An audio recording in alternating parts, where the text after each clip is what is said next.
Qué bueno que siguen con nosotros en el repaso y damos con mucho júbilo la bienvenida al doctor Manuel María Mercedes, que no necesita mucha presentación porque desde hace décadas está trabajando el tema de los derechos humanos en la República Dominicana y su nombre es sinónimo de defensa de derechos. Así que, doctor, bienvenido al repaso y qué bueno que saca tiempo para conversar con nosotros. No, muchas gracias. Tenía un tiempecito que no venía. Sí. Se había olvidado y no nos invitaba, pero aquí estamos porque este tipo de programa yo le doy una importancia extraordinaria porque a veces en esos grandotes programas le cierran la puerta, pero si estos espacios como el suyo, alternativo, yo creo en la prensa alternativa. Yo los apoyo con mi presencia, todo tipo de colaboración hasta de la fuerza me dé, yo los apoyo porque sin una prensa alternativa, esta sociedad dominicana no hubiese estado avanzando y no tuviera el grado de conciencia que tiene.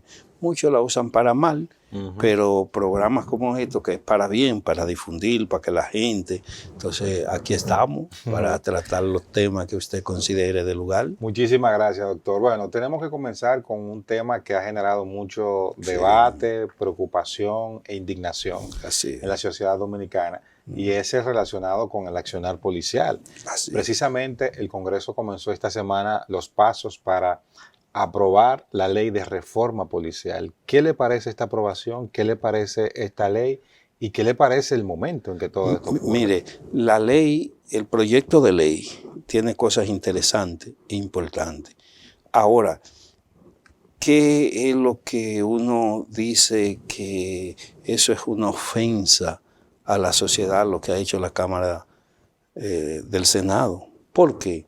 Porque los legisladores del PRM, y vamos a señalarlo con su nombre y apellido, porque de 32 senadores, el PRM tiene casi 28, 27 tiene ahora porque salió el Taveras, sí, de la provincia de Santo Domingo.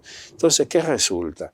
Cuando usted va a aprobar una ley, usted tiene que buscar el mayor consenso posible y recoger las opiniones de la sociedad sobre un tema. La ley que fue enviada por el presidente de la República no fue consensuada. Por ejemplo, ahí no participaron los derechos humanos, la sociedad civil no participó. Entonces se sobreentiende que el escenario del Congreso es precisamente para eso. Esa ley que estaba engavetada, ¿verdad?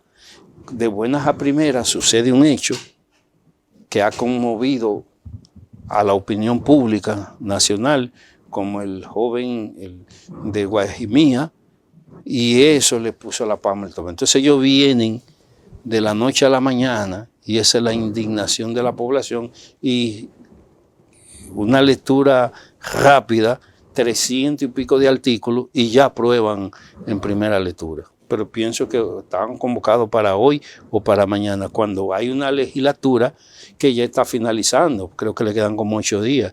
O sea que no va a dar tiempo, ellos la zancochan aquí, en medio de esta indignación, y el pueblo ve como que es para quitar la indignación que tiene el pueblo por el hecho ocurrido. Entonces te vinculan dos cosas y al final entonces no sale como debe salir una ley. Mire ahora el problema del Código Penal. Lo zancocharon, lo agarraron, lo aprobaron, suerte que le pusieron un plazo de entrada en vigencia de 1 año. Ahora, muchas de las cosas que nosotros decíamos, como estamos diciendo precisamente con la ley que acaba de proyecto de ley que el Senado acaba de aprobar a rapidez, sin un análisis profundo, sin una participación profunda, ahora mira hay que volverlo a modificar, porque el código ahora entra en vigencia el próximo 3 de agosto y ahora es que el pueblo un poco despierta, pero sectores como los medios, la ley Mordaza, que va a afectar verdaderamente, porque si bien es cierto que hay que controlarla, pero usted no puede penalizarla al punto de que las redes sociales, los programas como esta, no puedan opinar por situaciones. Entonces ahora Eso también ha indignado a la población y por eso usted ve todas estas manifestaciones de protesta. Entonces yo digo que lo que el Senado hizo constituye una vergüenza por parte de los senadores, aprobar un proyecto de ley tan importante para una institución tan importante y trascendental y entonces aprobarlo así a la carrera, de la noche a la mañana. Ese es el cuestionamiento, porque no debería... Pero, y ustedes que tenían eso en un zafacón profundo de los archivos del Senado de la República, lo sacan en un día y en 2 días ya lo tenemos convertido en ley. Así no se puede tratar a la sociedad. Y no pudiera pensarse que es como dicen en el campo, palos si boga y palos si no boga, porque la sociedad estaba reclamando una legislación, la aprobación de una reforma. Vemos que realmente la policía necesita reformarse. Y bueno, esta semana vimos incluso al presidente del Senado decir que ese proyecto estaba estudiándose 7 meses, o sea que no fue tan apresurado. Pero no es el momento, fíjese, recuerde, distinguido amigo y apreciado, quien les habla fue parte del grupo de reforma, no de reforma, porque no era así, el grupo para la transformación y modernización de la policía. Sí. Y nosotros presentamos un proyecto y se lo entregamos al presidente. Eso fue al inicio del gobierno. Al inicio del gobierno. 6 años después, muchas de las cosas que nosotros recomendamos y que eran de urgencia para contribuir a transformar la policía, no lo han hecho. Y entonces, una de las tantas cosas que nosotros planteamos ahí, lo que habíamos propuesto era que había que reformular la ley, porque había que adaptarla a nuevas circunstancias y había que integrar elementos que la ley anterior no tenía, pero que real y efectivamente se requería. Pero que previo a eso, y yo, si me pusieran a elegir, sí, tenemos que aprobar el marco legal, pero hay cosas que no están en el marco legal, que obligatoriamente por ahí era que debería empezar, tal y como precisamente planteamos ese grupo de trabajo para la transformación y la reforma. Entonces, muchas cosas de las que nosotros planteamos, 6 años después no están, y le puedo citar algunas. Por ejemplo, sí. Por ejemplo, la depuración. Para eso usted no necesita una ley. La medición por resultado. La institucionalización de la carrera policial como una carrera. No que yo llegue hoy, si yo quiero... Y se enganche. Exacto. O que yo soy abogado y ya porque yo soy abogado me quiero enganchar, ya yo caigo en una posición... No, espérese. Vamos a poner la policía como una ciencia y como una carrera policial. Entonces usted entra a la carrera como cuando usted entra a estudiar periodismo o cuando usted entra a estudiar derecho y así sucesivamente. Eso no se ha hecho. Pero a propósito de Pero eso, oiga, sí. otra, nosotros por ejemplo también dijimos, mire, hay que hacer una auditoría administrativa para saber qué tenemos, qué no tenemos y saber cómo. Y eso ni siquiera el presidente de la República pudo lograr que se hiciera una auditoría tal y como había recomendado el Grupo de Reforma y Transformación. Entonces, entre otros aspectos, por ejemplo, la educación. Cuando nosotros llegamos ahí, en ese proceso habían como 200 escuelitas. Había uno en Mano Guayabo, había otro en Jaina, en San Cristóbal, había otro, y nosotros no, así no se puede. Pero sin embargo, a pesar de el esfuerzo económico que se construyó un edificio que era de una empresa y que no estaba dándole los resultados a la empresa y se constituyó la escuela más moderna de la región. Pero lo que allí estamos formando es la consecuencia de lo que pasó en Guajimía, porque ese cabo es nuevo,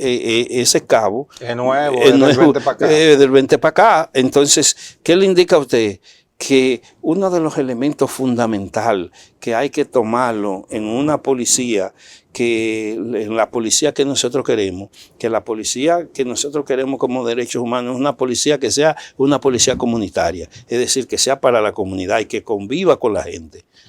No una policía como se formó hace 70 años con un carácter represivo. Nosotros queremos una policía para la democracia. En la democracia es donde convivimos todos los sectores. Eso significa que no le genere molestia la protesta. Exactamente, y que la protesta no espere, si usted tiene derecho, venga, vamos a canalizarla. Pero también una policía que nosotros queremos es para ponerlo en torno conforme al Estado democrático y social de derecho, que no lo digo yo, no lo dice la Comisión de los Derechos Humanos, lo dice la Constitución. Entonces usted tiene que ir formando a un individuo que esté claro como esto, no como apareció uno en estos días en San Francisco de Macorís, amenazando a los dirigentes. Mire, ya aquí se acabó la huelga, aquí se acabó la protesta y todo el que hace, yo sé dónde vive su casa. Y ese es el policía que nosotros queremos, ese es el policía para la comunidad, esa es la policía para la democracia, esa es una policía para el Estado democrático y social de derecho. No, y todas esas recomendaciones las hicimos.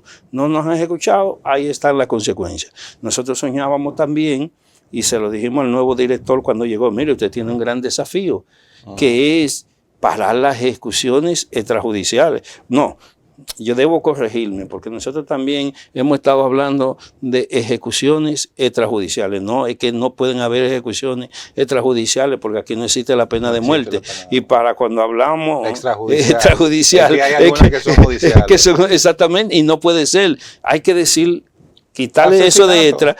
No, y digamos ejecuciones. No es judicial, porque es que la Constitución y la pena de muerte no existe en la República Dominicana, fue abolido hace muchos años y que jamás se va a volver a instalar en la República Dominicana. Entonces no nos han escuchado y mire la consecuencia. Y esa consecuencia va a tener grave problema en el Estado Dominicano, porque fíjese, si usted busca desde el 96 hasta el 2026, estamos hablando de casi más de 9,000 personas que han sido ejecutadas o que han caído sobre la base del esquema de las ejecuciones. ¿Repite el periodo? Del 96 al 2026. En 30 años. Exacto. Entonces, es demasiado. En un país en donde está en guerra, en un país donde no hay esa contradicción fuerte entre el Estado y sociedad. Pero, ¿qué responde entonces la comisión y usted con toda la especialidad y conocedor del barrio? Porque hay algo que yo admiro mucho en su trabajo, y es que está en el corazón de un barrio todos los días. Así es. O sea, no es un defensor de los derechos humanos en la circunscripción número 1. No, en el barrio, en Cristo Rey. Y para ver al doctor en su oficina hay que ir a Cristo Rey. Esperar que atienda a la doña, al del colmado. Y esa gente. El de a pie. El de a pie, eso yo lo admiro muchísimo. Pero también hay la inquietud en el del barrio, que también necesita y quiere y pide en algunas ocasiones, o casi siempre, una policía de mano dura. Sí, piden, y es verdad, y tengo que reconocerlo en este programa. Aquí, y es casi como que le sale a uno. Cuando a usted le roba, claro, usted lo que quiere es matar al que le robó. Claro. Y no podemos justificar, porque la violación a una ley no puede tratarse con paño tibio. Pero lo que yo digo es que hay mecanismos en el Estado y en la Constitución de, como ya la ley del talión fue eliminada, no podemos ser diente por diente y ojo por ojo. No, aquel que comete un hecho, el deber es de apresarlo, llevarlo a los tribunales y que los tribunales puedan entonces plantear las sanciones de correspondencia. Y sobre todo, uno de los esfuerzos que nosotros planteábamos en el grupo de trabajo es que es también la parte preventiva. Entonces yo digo, la prevención, porque fíjese lo que se está dando ahora. También el presidente de la República tiene 6 años reuniéndose todos los lunes en la denominada fuerza de tarea. Y entonces, para contribuir a que el nivel de seguridad de la sociedad pueda, que es un tema que todavía ahora pendiente. Sí. Y tiene 6 años en eso. Y yo le digo ahora, la sociedad de hoy está más segura o está menos insegura. Yo que visito las 32 provincias, que tenemos presencia en más de 80 municipios, más de 40 distritos municipales, estructura de los derechos humanos que hemos estado formando. Y entonces uno, cuando ve los resultados de las encuestas, pero cuando uno ve la situación en el pueblo cada día más desconfía en las instituciones y sobre todo la policía que están llamados a brindarle esa seguridad. Entonces, 6 años de que no ha valido. Si la inseguridad, no maquillen como nos maquillan, que ya yo ni lo veo, las cifras, porque esas cifras no se corresponden. Y yo le pongo un dato sencillo que no se corresponden. Fíjese, cuestiones muy puntuales. En el 2025, conforme al informe que usted conoce, que hemos hecho, que hace la Comisión de los Derechos Humanos, hubieron 189 ejecuciones. Cuando la investigamos, la mayoría, el 70% eran gente hasta pidiendo perdón, gente con las manos arriba, o que iban a la casa, entraban, pan, y lo ejecutaban. Ejecuciones. Entonces, ya ahora en el 2026, vamos en 6 meses y llevamos 200. Superamos el 2026. Entonces, superamos. Entonces, dígame usted, y si uno apostara de que en la medida en que fuéramos eliminando, vamos a decirle a estos jóvenes que son antisociales porque nosotros lo hemos definido así y porque la sociedad no le ha dado oportunidad, pero entonces la sociedad debería ser menos violenta, debiera haber menos crimen, porque cuando usted saca 200 y con el agravante de que no hay forma de cómo justificarlo, de que eso va a contribuir a disminuir la violencia y la criminalidad que afecta a la sociedad, si no hubiéramos los índices que hoy estamos viendo. Entonces, al contrario, deberían ir disminuyendo y entonces lo estamos incrementando. Hay otro fenómeno que se están dando, por ejemplo, la violencia contra la mujer, mucha bulla y mucho todo. Oiga, y este año ha aumentado el 80% del año pasado y este año superó, y que cada día cayendo más mujeres. Entonces, hay un fracaso entonces notable. Totalmente, y están ahí por resultados y por datos. Entonces así no puede ser. Entonces, ¿dónde hemos tenido el fallo? Porque yo recuerdo a Leonel Fernández con un plan de seguridad, a Danilo Medina con un plan de seguridad, recuerdo incluso las calles militarizadas, y ahora a Luis Abinader con un plan de seguridad. Todos esos planes han fracasado. ¿Usted sabe por qué? Porque esos planes, el plan que primero instaló Leonel, Barrio Seguro. Exacto, Barrio Seguro, se lo sacamos a Leonel, que iba a fracasar porque fue copiado. ¿De dónde? De Colombia, creo. Sí, lo trajeron de otro país y hasta algunos proyectos de ley, la misma modificación, se vio tan así. Copy-paste. Sí, como hacen los jóvenes estudiantes, la mayoría ahora. Los malos estudiantes. Los malos estudiantes que entran y a veces ellos creen que el profesor no se va a dar cuenta. Y entonces, cuando uno trabaja en modelo, que a veces le queda algo del modelo anterior y resulta que así no puede ser. Fracasó. Pero Danilo Medina, que por eso yo digo que ninguno de los tres tienen calidad para venir ahora, que usted lo oye con un discurso, pero cuando ellos tuvieron, no, al contrario, por eso ahora nosotros le sacamos la cifra. Le sacamos la cifra a Leonel, le sacamos primero se la sacamos de Hipólito. Sí, porque hay que decirlo así para que la gente pueda ver la diferencia. Se la sacamos a Hipólito, se la sacamos a Leonel, se la sacamos a Danilo y ahora se la estamos sacando a Luis Abinader. ¿Usted sabe cuánto lleva Abinader en los 6 años? Más de 900. Eso es mucho. Demasiado. En un país, porque, por ejemplo, cuando uno ve la situación en Colombia, que ahí uno se sabe que hay grupos, vamos a decir, paramilitares, hay grupos subversivos y hay una situación de choque. Bueno, usted dice, bueno, si hay estos grupos de choque, van a enfrentar a las autoridades, bueno, las autoridades tienen otro. Pero sin embargo, no hay esa cifra.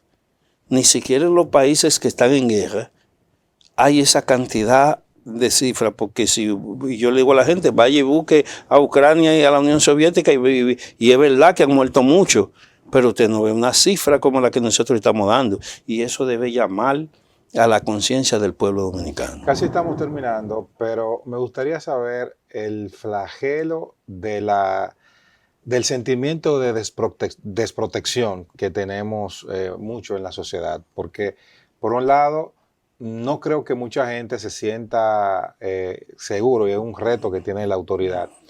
Imagínese que usted va caminando temprano en la mañana o tarde en la noche.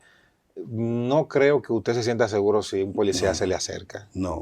Ese es uno de los desafíos, desafío que nosotros le hemos dicho al actual director y que le hemos dicho al propio presidente. Es que usted tiene que devolver la confianza de la policía a la población. El 95% no cree en la policía. Entonces, ese es el organismo que debe protegernos. Y ya aquí nadie se siente seguro. Ya aquí usted ve un carro con todos los vidrios y se han perdido situaciones. Por ejemplo, yo recuerdo que uno veía un carro quedado y uno se paraba a decirle, ¿en qué te puedo ayudar? Claro. Y hasta uno le prestaba una goma, una llave de rueda, pero ya aquí nadie se para. Mire cómo están las casas beljadas.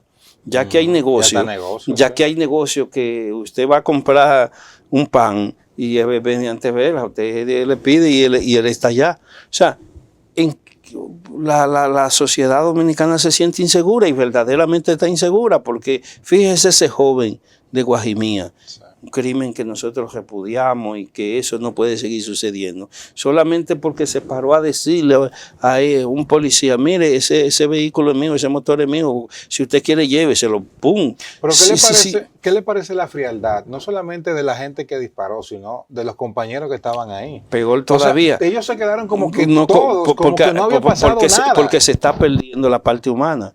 Pero también yo quiero, en esta parte final, llamarle al presidente que ponga atención por la cantidad de cosas que están sucediendo, que el pueblo está indignado. Y cosas como esta, ¿usted sabe qué se hizo ahora? El director, yo lamento, un hombre que tiene buenas intenciones, pero entonces resulta que él saca el coronel de ahí. Y lo manda para la Cuava. Entonces los manda para Pedro Brán. Oiga, un municipio tan conflictivo como Pedro Brán. Pero si yo lo saco a usted de este programa porque usted no hace el programa como tiene que hacerlo, ¿verdad? ¿Y cómo yo entonces voy a abrir, como dueño de este canal, ponerle a abrir otro programa? Es un premio. Es un premio y además indigna a la población, sí, porque como que la población se siente impotente. Ahora hay un movimiento. Y a mí digo yo, pero bajemos un poquito, porque el pueblo está muy indignado. Y cualquier situación se le puede ir de la mano al presidente, a las autoridades, pero es que ellos lo están provocando. Porque como tú sacas a un coronel porque actuó mal, porque había que sacarlo, entonces tú ahora lo mandas para allí para generar descontento y para que ver como que fue una burla a la población. Entonces ahora él va a enfrentar allá en Pedro Brán que ninguna de las juntas de vecinos, ya los comunitarios están a boca arriba, y entonces cosas como esa no pueden seguir sucediendo en la sociedad dominicana, cuando ese coronel lo que deberían haberle hecho es apartarlo, si hay que mandarlo a la escuela. Vamos a educarlo, vamos a ver qué está pasando, si es que ya está de pensión, vamos a pensionarte, si es que ya está cansado, pero no así. Entonces, cuando uno ve eso, como la aprobación de la ley del Senado, como ese cambio que lo quitan de un lugar, lo mismo que pasó en la Barranquita y en Santiago, esos que estaban allá, que salieron bajo truchimanería jurídica, lo mandan para San Cristóbal, y en San Cristóbal se anotaron 28, pero mire el lío ahora que se creó ahí, en la que el destino de una droga que no se sabe dónde fue a parar. Entonces, se desapareció. Pero, ¿por qué? porque no puede ser que la impunidad sea lo que está reinando como es ahora. Entonces, ese es uno de los problemas. Aquí tiene que haber sanciones ejemplares para que hechos como ese que ocurrió en Guayabía no vuelvan a surgir. Si lo seguimos tratando con paño tibio y te quito de aquí, te pongo allí, te quito de allí, te pongo aquí, va a seguir sucediendo lo mismo. Se mueve el problema y se infecta entonces un área donde está sana, se lleva un problema para allá. Así Doctor, es. muchísimas gracias por habernos acompañado. Usted sabe que se quedan temas pendientes. Claro que sí, el tiempo en televisión es muy corto. Ojalá que usted pronto pueda volver a estar con nosotros porque nos gustaría seguir repasando estos temas de derechos humanos, claro, y de seguridad, como personas que conocen esta temática, que han dedicado su vida productiva e intelectual a analizarlo, a verlo sin pasión, porque es un tema apasionante, pero hay que verlo sin pasión a veces, para nosotros ver las cifras y defender los derechos humanos porque son necesarios. Doctor, gracias por habernos acompañado y ustedes no se muevan que todavía queda más de El Repaso.